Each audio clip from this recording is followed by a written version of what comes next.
Okay, welcome back. Good evening, guys. This is yet another not so late night show by mykayaplus, and today we will be covering, I would say, newly IPO company as well. They just got IPO last year. Of course, it has been a very volatile share price movement for this company. But before we talk about whether the current 40% reduction in price from the peak, we will actually talk based more on the business model, the so-called potential of the business. Is it in the in a segment that could experience heavy growth and heavy great potential for this company, and then only once we get that iron out, then only we will talk about whether the negative 40% from the peak is actually a good time to actually take a position in this company. But yeah, Chun-Beng, before that, maybe do you have any opinions and thoughts about this company? I think it's overall an interesting company that have a very good advantage in terms of market share. But we shall see how much market share they are controlling right now and what is the potential threat they might be facing in the future. I think before we start, as usual, there will be some of the quick sharing about our services. So I think one of the services that we have is actually the Premium Cup. So basically, it's a private access to our member. Basically, you can participate in our monthly private sharing. You'll be invited to listen to some of the topic, be it selected by us or actually raised by the members. So this is the recent topic that we have covered, talking about implicit, how to actually apply it or use it from a more, understand it from a more layman perspective. And of course, beside the private sharing and also the private group discussion, we also have the premium access to some of the articles that we have been publishing from time to time. And of course, if you are our Dividend Gem subscriber previously and you are also a Premium Cup member, you'll be receiving a monthly report on specific dividend stocks. So we will be telling you whether this stock passes some of the checklist or passes all of the hurdles that we have put inside our Dividend Gems content, right? And of course, one of the great things is it will be an annual event where we will choose like the top 10 stock for you to kickstart your journey for the next year. So of course, if you have participate in our members, in our Premium Cup member, this will be given out for free. So you'll be able to join the 2022 version. And then lastly is we'll be having a quarterly thematic sharing. This is some of the topic that we have chosen for this year. And of course, electric vehicle has been covered previously, and then the upcoming one will be happening in July, which will be touching base on semiconductors. And of course, this is almost the whole thing that we're going to cover during the one-day session, from design down to the end consumer products, and of course, sharing some of the overview of the industry, plus some of the stocks within this space. So the example will be the IDM player like Intel and Samsung. Of course, you have fabless company like Qualcomm and Broadcom. And you also have pure play foundry company represented by TSMC. And of course, some of the local player that is inside the assembly, package, and test area. So this is something that you can expect we will be covering during the one-day event, which will be happening on July. And feel free to join us. If you're already a Premium Cup member, see you in this session. And then, of course, just a touch up, or just a sharing on what is the thing that they've covered previously on electric vehicles. So when we talk about electric vehicles, it's not just Tesla itself, but it's about the entire ecosystem where we cover from lithiums, the auto parts and components, and lastly, the different company that's into this EV manufacturing line. And of course, the price is 4 and 8 per year. Feel free to join us. Everything will be included as what I mentioned previously. And then, of course, I'll pass this Do you plan to give a bit of disclaimer before we start to do the introduction about Unity Software Inc.? So of course the company that we're going to talk about, it's an interesting company, right? It's going to be quite important and essential as we slowly transcend to a more virtual reality world, or we slowly have more emphasis of games in our lives, right? And this will be a company that on paper will benefit a lot from the so-called trend that is coming. But of course, due to the reduction in the share price from the peak, which is around 40%, it may look on paper very, very attractive. And of course, what we are going to share is also the business model and also the potential and the prospects of the company, which straight away might seem to be a strong buy. But what we want to say is that, yeah, there is other stuffs that you should actually dig deeper. There's also risk that you should be taking note of, which we also share.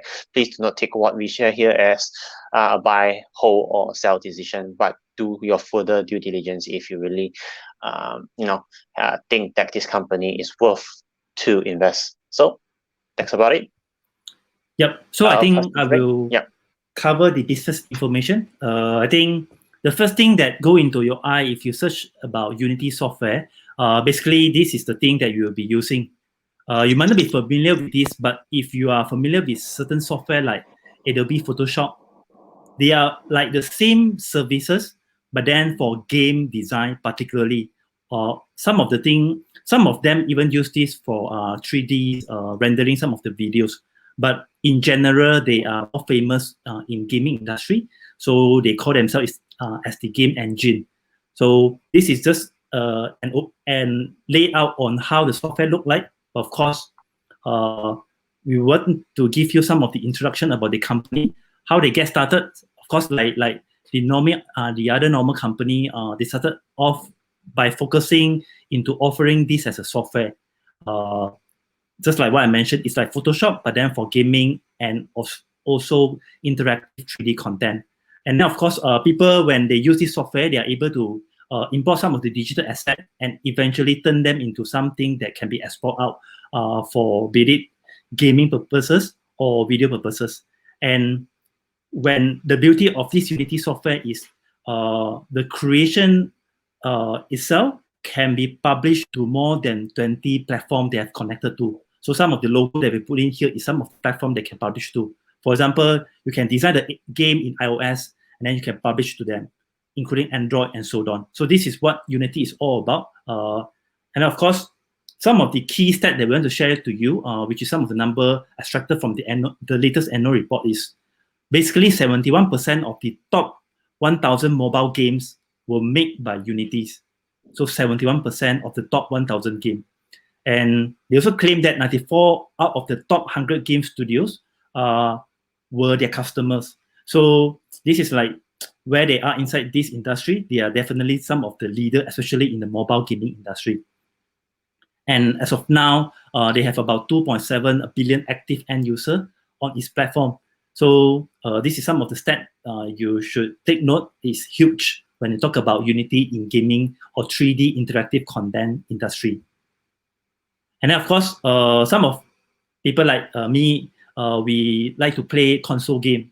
So this is also some of the stats that we can get from the Q3 result listenings from the CEO. So basically, they claim that Unity software is being used about 30 to 40% in both Xbox and also PlayStation, and it's about 70% market share in Nintendo Switch. But if you zoom into further, when we talk about AAA games, so all the big game or famous game like GTA, FIFA, and so on, Unity is not really the leader in that because 90% of the top AAA games are still built by some first-party game engine, which means it's a game engine that developed by the company itself. So, for example, some of the name is Activision, Take-Two, Ubisoft, and Electric Arts, which is EA, that typically you will be able to link them to FIFA. So, majority of AAA still built in-house in a way. Yep. And then, so you asked me, beside the software, what they actually offer. So this is an overview on what they offer and how they actually monetizing it. So on the left-hand side is the one that I showed, a window where you can drag and drop different digital assets and turn into a gaming characters, or turn into some 3D or very real kind of video content. And then how they actually earning the money is basically they offering this as a subscription. You can basically pay certain amount and then you can enjoy the services. And of course, if you need some high-end customization or some advice or consulting services, they also provide those services, and then they call it as a professional services they offer on top of the subscription. Then on the right-hand side is basically the operate solutions. So the key one is actually related to advertising. So ever since they acquired this company called AppFlyer, basically they are able to offer in-game advertising network for mobile games. So a lot of people, they are engineers, they create great games, interesting game, but then they don't know how to actually make money out of it. Unity offer them a solution. You just need to keep on creating new games. As long as people play, there will be some time where before the game start, or when you wanted to get more live for your another trial of the game, this ads will actually come in automatically offered by Unity based on the user profile and so on. So this is very powerful because as a game designer, you just need to make sure you create a nice and very interesting game, and then the rest, the monetization, you can leave it to Unity to help you put in the right ads to the right user. And of course, you get a cut, Unity also get a cut. So this is how they make money. And then beside advertising, they also offer live services. So some of the cloud-based solutions where, think of it, you are playing, for example, Candy Crush. Imagine Candy Crush can allow me and Jupan play the battle. So how to make this thing happen?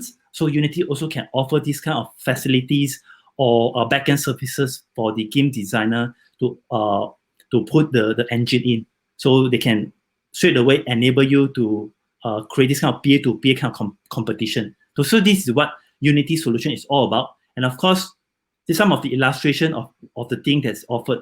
So the left one is basically the studio to allow you to render the whole thing, create the characters. And then they also break this thing into multiple versions. So you bid it, you can go for Unity Pro or Unity Enterprise. There are few more offering. So it's just basically different services tailored to different party. So for example, if you talk about Unity Enterprise, it will be more suitable for large studio where they need to have a huge team to operate a different stuff. So of course, the subscription price will be different as well. Yep. And then this is something that I mentioned just now, is inside the operate solution, linked to the live services and also advertising. So you see, they allow you to create different kind of monetization within the game. So as long as you create interesting content, so they can let you come out with different ads format. And then of course, when user tap on it, they can make a cut and also let the game designer get a cut as well. And then, of course, some of the other example where the network itself is very huge right now. They are able to reach about 2.6 billion devices because a lot of people are using their software. So they can have all these different data collected based on how many time you spend on game, what type of game you play, and then they can allow the game designer to put in the game, and then you as a user receive targeted advertisement. And of course, if it's targeted, most likely you'll be interested and you will tap, and this is how they get the money contribute back into the revenue stream. Then we also try to give you some of the issue that might hit them due to a new privacy initiative launched by Apple. So they typically refer this as the IDFA. Where iOS 13 and below, they actually allow the game designer or the developer to have the capability to know what is the game they have downloaded. So this is very important for certain advertising network. So I think you must be having this kind of experience when you play some game. When you go to Facebook or other social networks, suddenly you say, why don't you continue to play the game? Or you buy certain item that's related to this game, for example. So this is possible with this identifier for advertiser. But then iOS 14 onwards, this will be removed. And of course, it created some threat to all the company that's inside ads businesses. But of course, Unity is slightly different. So they always try to clean themselves. It's a platform to help the game designer or game developer to monetize their games. So meaning you're playing halfway, you will be using some of the networks or some of the algorithm. You will get the user to buy more virtual item in order for you to be able to fight certain big boss inside the game. So this is how Unity try to differentiate themselves. They are not just advertising the game, but they are trying to get you to spend more within the game itself. So because of this kind of arrangement that Unity have, so it make the impact of IDFA to them slightly lesser compared to other traditional ad network, where the ad network just want to have the more reach, meaning I can reach more people, and then people tap on it, download something. But for Unity itself, the direct impact is slightly lesser. And of course, over the year before they get listed, they also very actively doing a few acquisition that empower them to go from a pure game engine or gaming development software to become some big giant player that they can offer live services, they can offer advertising services. So these are some of the tools that are acquired by them, and of course they also partner with some big name like Autodesk, Pixie, and so on. So this is some of the things that happened over the year. And lastly, you will ask which party or which company is the biggest rival to Unity? So the answer is actually Unreal Engine is the one that having the so-called direct competition with them. If you have time, you can Google out or search in YouTube to check out the latest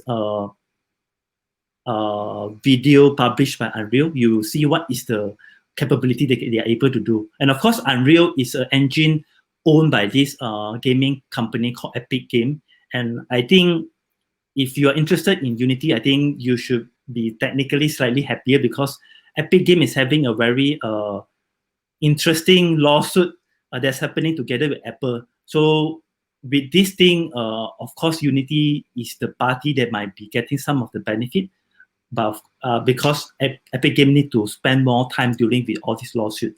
But nevertheless, they are about the same, but not entirely the same.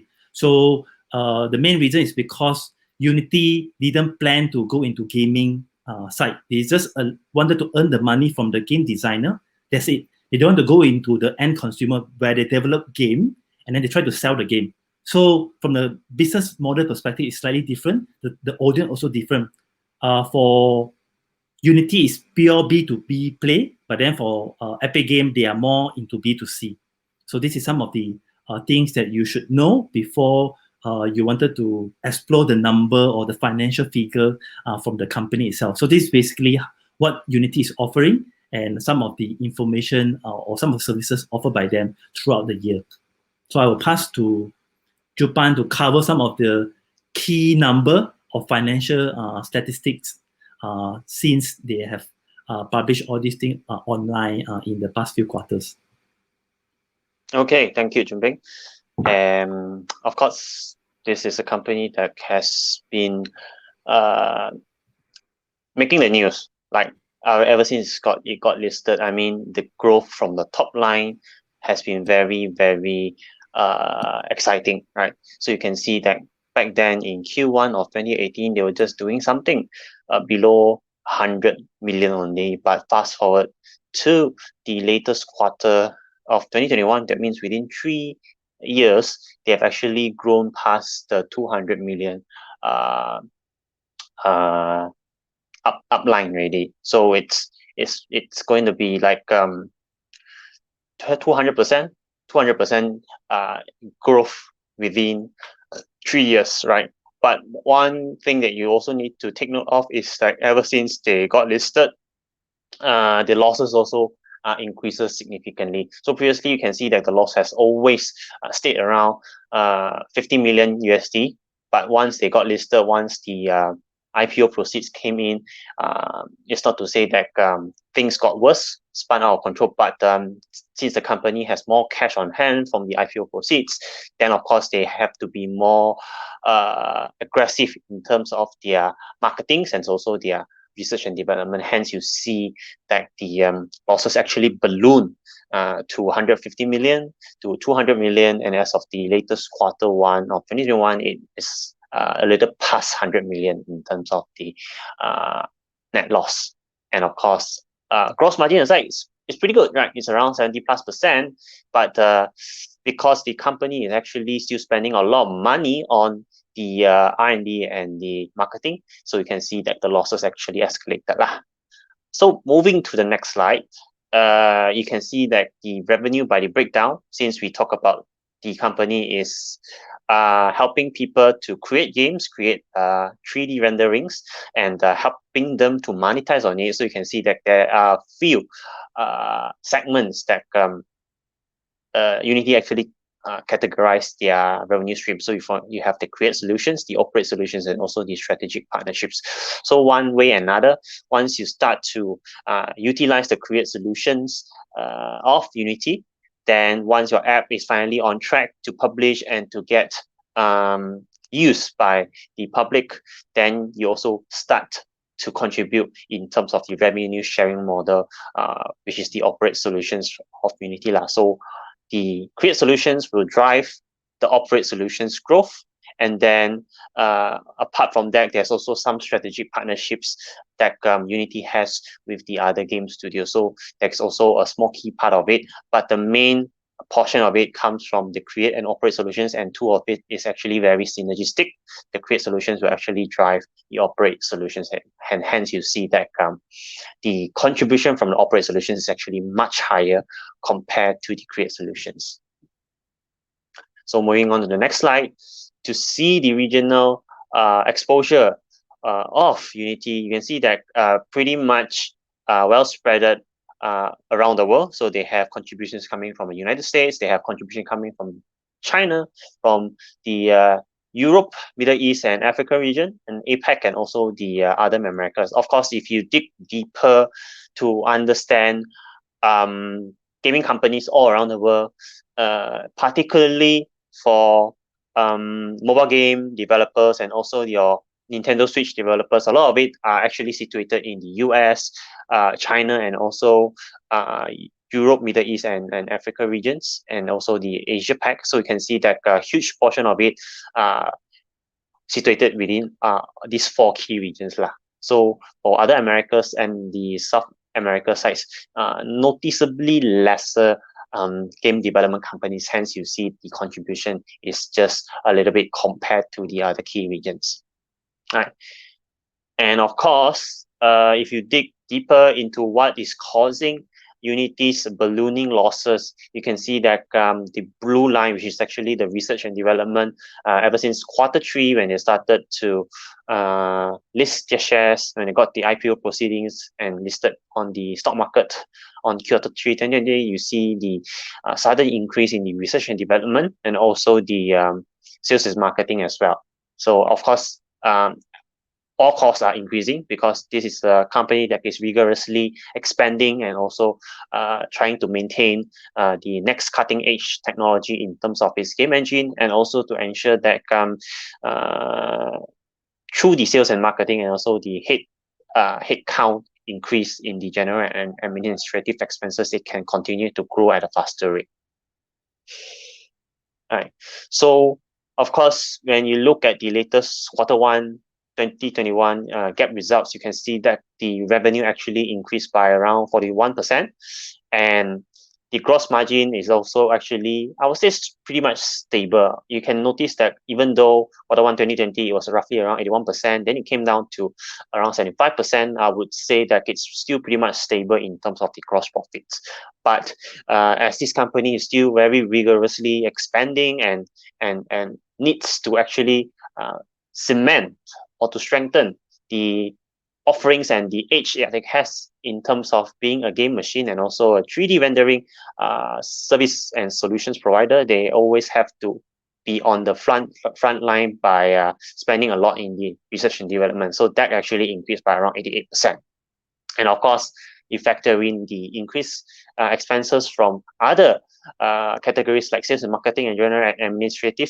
So you can see that the losses continue to deepen down to negative 47% versus last year when it wasn't really listed yet. It was just making around negative 16% of operating margin.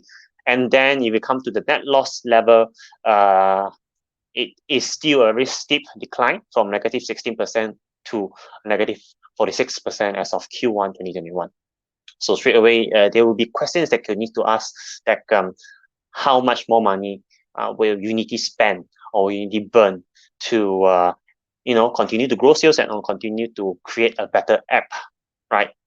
So even if you were to look at the non-GAAP results, where you factor in or you add back the expenses that are non-cash items, say for example your stock-based compensation expenses and any related expenses to employee stock transactions, and of course the intangible assets expenses, when you add back the amortization, the net loss is also steepened, right, from negative 8% to 11.64%. So I would say that as of now, the company is still trying to grow, and the operating margins and the net profit margins will definitely be in a deep rate, and there will likely be no path to profitability in any time soon, right?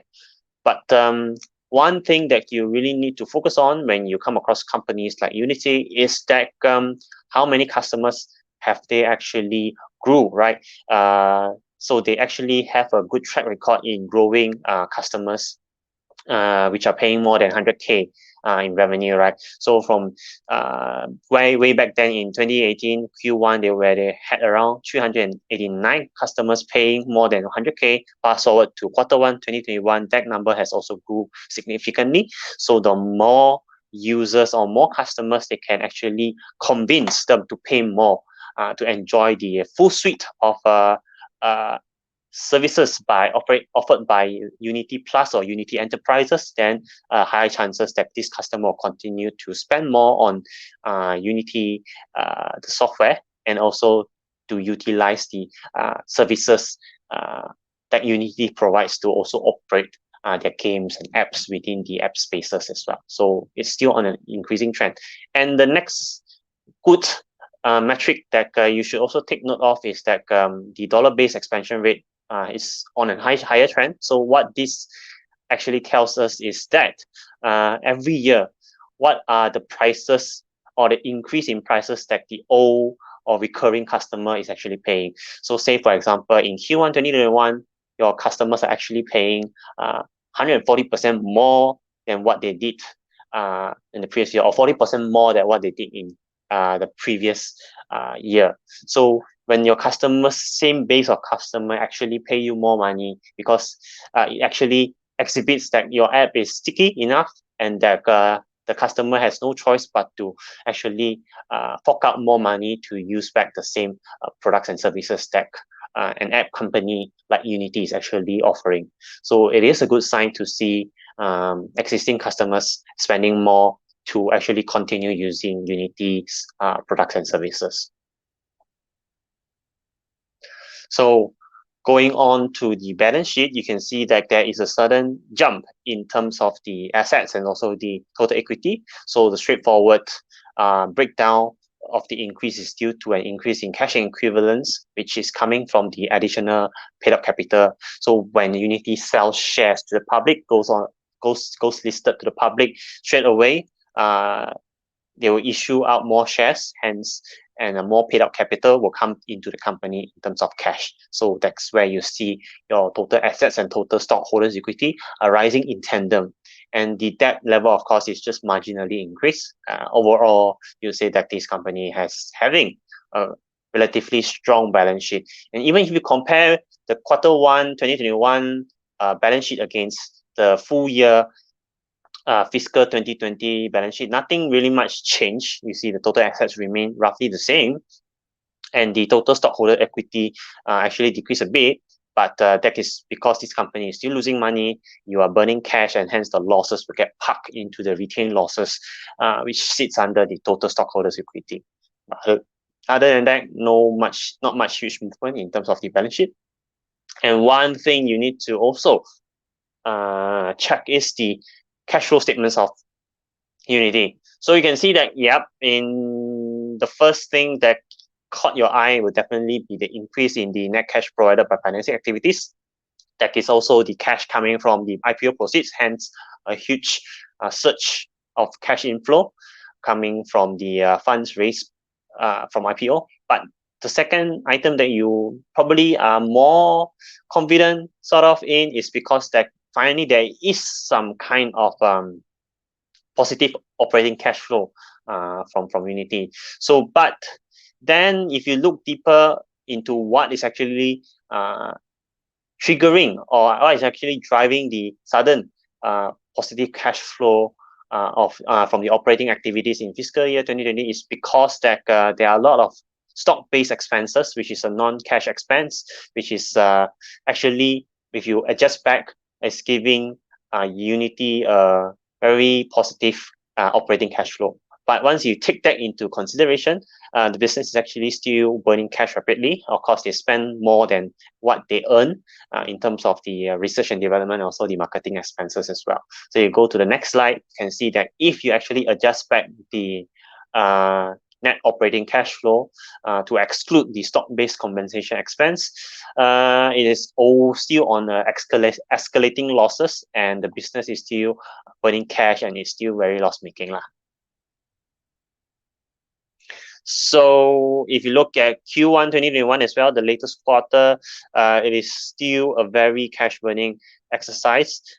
In no sign that the company is slowing down in any of its expenses, be it from research development, general administrative, and also the sales and marketing. So it will continue to burn cash, but the good news is that they have just raised capital from IPO, so they have cash on hand to burn, and this could be a rational reason or valid reason that since the company has cash and to grow the business you need to burn cash, then the way of justifying it is that it's so competitive in this space, and since the company has cash on hand, they have to actually grow very fast, and hence you would see that in no sign that the company is actually churning out any operating cash flow.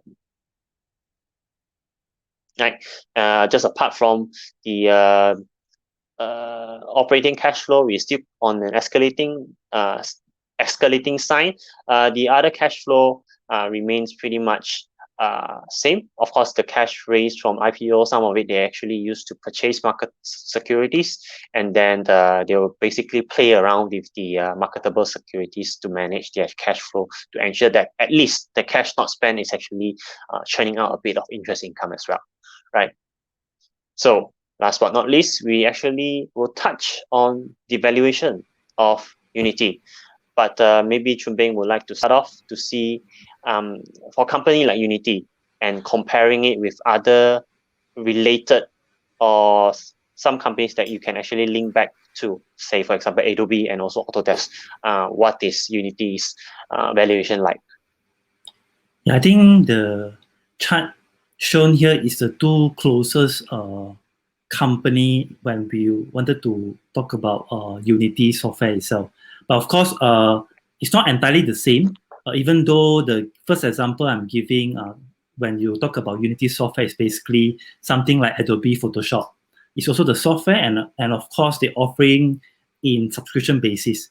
Adobe Photoshop used to be a one-off purchase, and then I think at current moment, it's all subscription basis. Basically, you need to pay every month to enjoy the service, and then you will receive update from time to time. But one thing to take note is, of course, Unity, beyond just this stable and also increasing subscription revenue, they also have the advertising network that bring them the cash.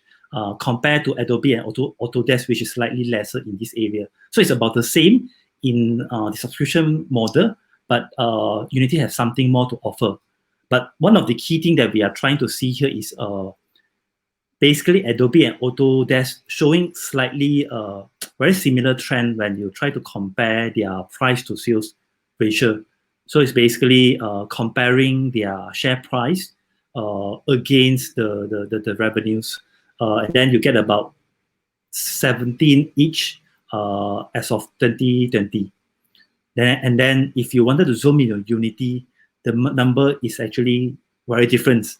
I think in 2020 alone, when they first get listed, I think middle of the year, a lot of interest coming from the public market. So a lot of people coming in to buy the share and then pushing up the share price. And eventually they hit about 58 something PS ratio, price to sales, which is about 3 to 4 times higher if you compare back to Adobe and Autodesk.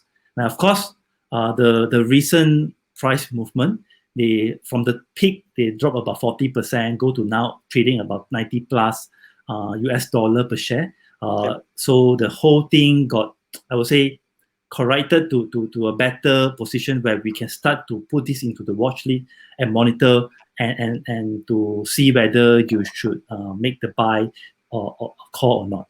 So the recent one, as of last week, I mean, as of the week of June, first week of June, the price to sales is about 31 to 32. So I think this correction is a healthy move. Else, for me, it's a bit too expensive of a stock. But when you drop to 31 to 32, you can continue to monitor. Of course, the reason why we share Adobe and also Autodesk as a reference is for you to have an anchor to compare it against. But just bear in mind, they are about the same, but not entirely the same. So in Malaysia, it's like same but different. So you just need to make sure you understand the whole thing entirely. You know how they make money, and then how to relate to some similar player, but there is something different that might make them a little bit more attractive. In my opinion, that Unity is supposed to be slightly more attractive compared to Adobe. But of course, Adobe is a widely used application. So the market share technically is much bigger compared to the gaming industry. But this everything that you should always take note before you make any buy or sell decision. And of course, I won't go through the rest. It's just some of the information you can extract from Morningstar as a reference before you make the decision. And then, of course, you can see ever since they got listed, I think Q3 last year, at one point it hit about 160 to 170 at the peak. And then it got corrected since February of the year, 2021, and continue to go down and down. And of course, there are some rebounds here and there, but it goes back to around the price they have when they get listed in stock exchange. So for me, definitely, it's a very interesting company that you should put inside your watch list because their existing company is showing the signal that they will giving them more and more revenue when they join them. So you can see the net dollar expansion rate is a very positive sign. In cloud-based business, as long as you can get your same customer to pay more every single year, the potential is huge, in my personal opinion. But of course, I'll pass to Jupan to do the final thoughts, opinion sharing before we wrap this up. Yep. So I think you pretty much touched all the points, Ruben. For aggressive growth companies with very, very prospective future potential and prospects, like investing into a gaming engine like Unity software, and also apart from being very heavy utilized in the gaming scene. This is also a company that is trying to also extend its services to the image rendering solutions and also the video rendering solutions as well, right? So as virtual reality and AR kinds of offerings and services slowly become more and more popular, gaming engines will definitely be one of the beneficiaries as well, and that is the untapped potential that Unity has to offer. Of course, they are not alone in the market. There are more superior game engines out there. But you should also take note that if you look at it as a totality, mobile gaming, they are still one of the highest market share and market leaders. And if you truly believe that in this whole wide world, it's easier to afford a mobile phone and play games on mobile phone for everyone versus to afford a console or a high spec gaming computer, then definitely Unity's role and potential is there. But on the other hand, it is definitely a company that is burning a lot of cash to do R&D, to do marketing, and also to grow its sales rapidly. This is a company that you have to be confident and comfortable with the losses, and of course, any unwanted competition coming up, maybe a new game engine by another company, and is able to actually challenge Unity seriously, then of course the valuation, even though at today 95 USD per share, which is a 40% discount from the peak, would actually drop much further. And as we know, tech is always very easily to be disrupted. The king of the apps of today might not be the king of the apps in the coming days. So there is still some risk for this company, even though it is already a market leader and the solutions and services offered by this company is pretty much very much synergistic. There's always a chance that competition out there might come and actually eat up Unity and challenge Unity, and the chip can continue to become cheaper. But of course, let us know your thoughts. Do you think that other indie game studios out there can actually come out with a more sophisticated game engines to challenge Unity software or not? So let us know in the comment section. And last but not least, if investing into loss-making, high-growth companies is not your cup of tea, you very much prefer to have steady income streams coming to your bank account on a very predictive and consistent manner, then we would think that dividend investing is your cup of tea. And we do have similar kind of costs and sharing with you guys, which is called the Dividend Gems. We will actually be having the June intake on 12 and 30, and it will be a 2-day event from 10 a.m. to 4 p.m. And what is inside Dividend Gems is basically complete steps and criteria to screen out good dividend companies. And as we all know, they are normal companies, your banks and insurance companies, and also REITs. These are the different kind of business that is very heavy in terms of the cash generated from their business, and they make very good investment from a dividend perspective. And this is why we also have different criteria to gauge this kind of businesses as well. And of course, if you do enroll, there will be a free for life course material related updates, and of course you also will have access to the materials and video replays for unlimited playbacks and revision.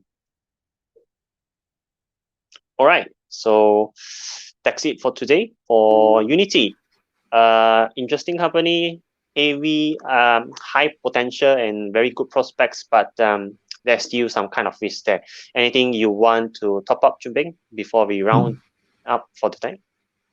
No, I think basically just need to remember their revenue stream come from two main areas. One is the subscription, something like what Adobe is offering. Another one is like advertising network that they can get a cut from the top game offer to the markets. So because they are not the game developer themselves, as long as the top game developer uses them, they will attract more user, which will be equivalent to more time spent into the game, which means more ads, more clicks, more revenue to Unity. So this is the two side of revenue that Unity is getting right now, which make them slightly different if you compare them straight to Adobe business model. So I think that's all from me. If nothing much, then remember to subscribe to our YouTube channel if you are interested to catch our upcoming videos, which will be touches different stocks from Malaysia to Singapore to US and so on. And of course, if you like the sharing, remember to give a like to us. Put any question that you have inside the comment section. We definitely will reply you when we see it. So that's it for today. And of course, if you are a Unity shareholder, let us know in the comment why you think Unity will continue to go up, or if you don't think Unity is that perfect, then also let us know, and we create a sort of healthy argument on the stock Unity as well. So that's it for today. We'll see you next week in our Not So Late Next show. And of course, if you have a company in mind that you want us to feature and study, let us know in the comment section as well. But for that, we will bid you a good evening and see you next week. Bye-bye.